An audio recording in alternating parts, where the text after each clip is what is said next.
ایک ہم لوگ حدیث ایز اے سنی ہم ایک حدیث سنتے ہیں، مجھے حدیث کا نمبر حوالہ نہیں معلوم ہے، جس کا لیکن مفہوم ہے کہ نبی کریم صلی اللہ علیہ وسلم نے فرمایا تھا کہ لے کے اور اللہ کی راہ میں جو مطلب تم لوگ لے کر آ سکتے ہو، تو وہ جو لے کر آئے تھے حضرت ابو بکر جو ہے اپنے گھر کا سارا سامان لے کر آئے تھے، جس پہ نبی صلی اللہ علیہ وسلم نے فرمایا کہ گھر میں کیا چھوڑا ہے، تو انہوں نے کہا گھر میں صرف میرے نبی کا نام اور اللہ ہی کافی ہے۔ یہ بھی تو ہم لوگ سنتے ہوئے آئے ہیں نا، جی جی، اس سے خلافت بنتی ہے میرے بہن۔ دیکھیں مان بھی لینا، مان بھی لیتے ہیں، ٹھیک ہے نا، ایک شخص نے پیسے دے دیے، ہم اس کو نہیں مانتے، ہمارے نزدیک یہ جھوٹی احادیث ہیں، اس کی دلیل میں دکھاؤں گا آپ کو، لیکن ہم مان بھی لیں، اس سے خلافت نہیں بنتی میری۔ اگر ایک شخص نے پیسے دیے پیغمبر کو، پیسے دینے سے خلافت نہیں بنتی، ٹھیک ہے نا، پیسے دیے ایز اے شیعہ کہ ضروری ہے کہ اگر ہم شیعہ ہیں تو ہم ان کے جو ہے نا مطلب ان کے لیے نفرت رکھیں، یا پھر ایسے بھی رہ سکتا ہے کہ جیسے ہم مولا علی کو مطلب افضل سمجھتے ہیں، سب سے افضل ان کو سمجھتے ہیں، مطلب ان کی احترام کرتے ہیں، میری سسٹر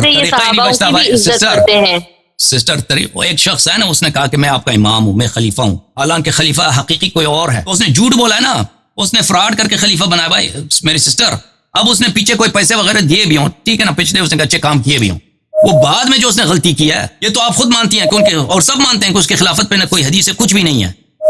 اور اس نے جھوٹ کہہ کے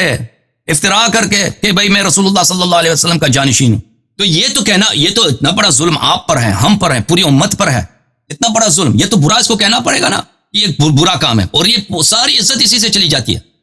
پھر کہاں عزت رہتی ہے، کہاں کوئی عزت رہ جاتی ہے؟ مثلا کوئی شخص پیپلز پارٹی میں، اس نے فرض کریں بھٹو صاحب کی بہت خدمت کیا، بھٹو اور بے نظیر کی بہت خدمت کیا، بعد میں اس نے بہت بڑا فراڈ کیا، بعد میں اس نے پیپلز پارٹی کی کمر توڑ دی، فرض کریں بہت، اس نے سب پیسے چڑا کے لے گیا، اور اس نے بہت کارنامے کیے بعد میں، تو پھر تو اس کی ساری وہ پرانی باتیں جو ختم ہو جائے، اگر صحیح بھی ہو نا ختم ہو جاتی۔ تو جس شخص نے جو حقیقی امام ہے وہ موجود ہے امت میں، تو اس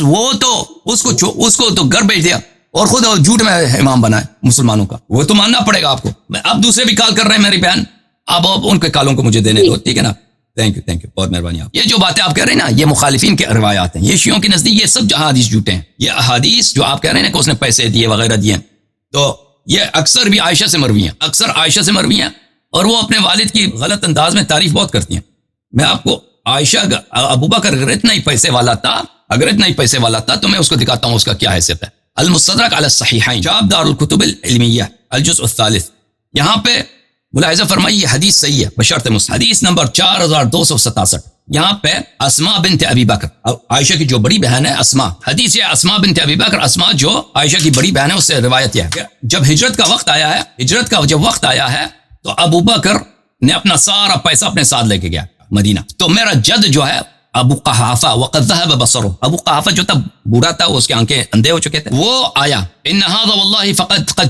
قد فجعكم بماله مع نفسه، فقلت كلا يا ابتي قد ترك لنا خيرا كثيرا، فعمدت الى احجار فجعلتهن في كوة البيت۔ اس نے کہا کہ ابو بکر کو اس نے گالی دی، اس کے والد نے، ابو قحافہ نے، کہ اس نے بڑا غلط کام کیا، اس سے سارا پیسہ جو تھا ہمارا لے کے گیا، بھاگ گیا، مدینہ چلا گیا، ٹھیک ہے نا، تو آپ ہمیں بے عزت کر دیا، یہاں پیسے نہیں ہیں۔ تو میں نے کہا کہ نہیں، وہ تابی نابینا اندھا، تو میں نے کہا نہیں بابا جی، اس نے ابو بکر صاحب نے بڑے پیسے چھوڑے ہمارے، تو میں نے وہاں سے پتھر وغیرہ اٹھائے، وہاں پہ گھر میں ایک تاکچی تھی، تاکچے میں وہ میں نے کیا شیلف میں کیا وہ میں نے پتھر رکھ دیے، کیونکہ یہ ہے بوڑھا جو ہے یہ اندھا ہے، میں نے کہا یہ دیکھو یہ پیسہ ہے، اسی تاکچے میں ابو بکر اپنے پیسے رکھتا تھا۔ وغطيت على الاحجار بثوب ثم جئت فاخذت بيدي فوضعتها على الثوب، تو میں نے وہ تاکچے میں جو پتھر رکھ دیے تو اس کو کپڑے کے اندر کر دیا، اس پہ کور کر دی، اور اس سے کہا کہ یہاں پہ پیسے ہیں، اس کا ہاتھ پکڑ کے میں نے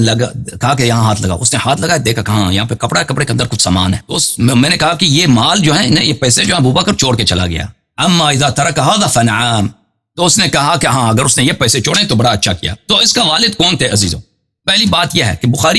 بخاری بلے مسلم میں وغیرہ میں یہ ہے کہ والد، انسان کا والد اگر مشرک بھی ہو نا، اس کے ساتھ نیکی کرنا واجب ہے۔ یہ تفسیر الدر منثور میں جزء 6 یہاں پہ یہ آیت ہے، وَوَصَّيْنَا الْإِنسَانَ بِوَالِدَيْهِ حُسْنًا وَإِنْ جَاهَدَاكَ لِتُشْرِكَ بِي مَا لَيْسَ لَكَ بِهِ عِلْمٌ فَلَا تُطِعْهُمَا، والد اگر مشرک بھی ہے نا، اس کے ساتھ نیکی کرنا ہے آپ نے۔ تفسیر ابن کثیر میں ملاحظہ فرمائیے یہاں پر اسی آیت کے ذیل میں فَأَمَرَ بِالْإِحْسَانِ إِلَيْهِمَا وَإِنْ كَانَا مُشْرِكَيْنِ، اللہ تعالیٰ کا فرمان ہے کہ والد اگر مشرک بھی ہے اس کے ساتھ احسان کرنا ہے۔ کتاب بخاری میں ایک باب ہے، باب صلۃ الوالد المشرک، وہ مشرک اگر والد مشرک بھی ہے نا اس کے ساتھ نیکی کرنا۔ اس کا جو والد تھا ابو قحافہ اگر یہ اتنا ہی ابو بکر اتنا ہی شریف آدمی تھا, اس کے پاس بڑے پیسے تھے, یہ خرچ کرتا تھا تو اس کا والد جو تھا, اس کا اپنا والد ابو قحافہ جو تھا, وہ عبداللہ ابن جدعان کے چکلے میں وہ ملازم تھا بوڑھے ہو کے. یہ لوگ تو ان کے پاس پیسہ کہاں تھا, وہ وہاں پہ اس کا وہ کنیزوں کا کاروبار کرتا تھا عبداللہ ابن جدعان مکے میں, وہاں پہ وہ چکلا چلاتا تھا. تو وہاں پہ یہ ملازم تھا, وہاں پہ لوگوں کو کسٹمرز بلانے کے لیے کہ بھئی آ جاؤ ادھر ہے. تو وہ جو بوڑھا تھا اس کے لیے پیسے اس نے نہیں چھوڑے. حالانکہ اسلام کا حکم ہے کہ والد اگر مشرک بھی ہو نا, اس کے ساتھ نیکی واجب ہے. سارا پیسہ اپنے شاید اس کے والد کا بھی پیسہ اٹھا کے لے کے گیا. اور پھر ہجرت کے وقت اس نے پیسے اٹھائے تھے نبی صلی اللہ علیہ وسلم سے, وہ اونٹنی کے, اپنی اونٹنی بہت اونچی قیمت میں, تاریخ اسلام میں سب سے جو قیمتی اونٹنی بکا ہے وہ ابو بکر کی اونٹنی ہے, جس نے فروخت کیا تھا شب ہجرت رسول اللہ صلی اللہ علیہ وسلم. شب ہجرت رسول صلی اللہ علیہ وسلم, اس نے وہ ہجرت کے وقت معاف نہیں کیا, پیسے لے لیے اپنی اونٹنی کے.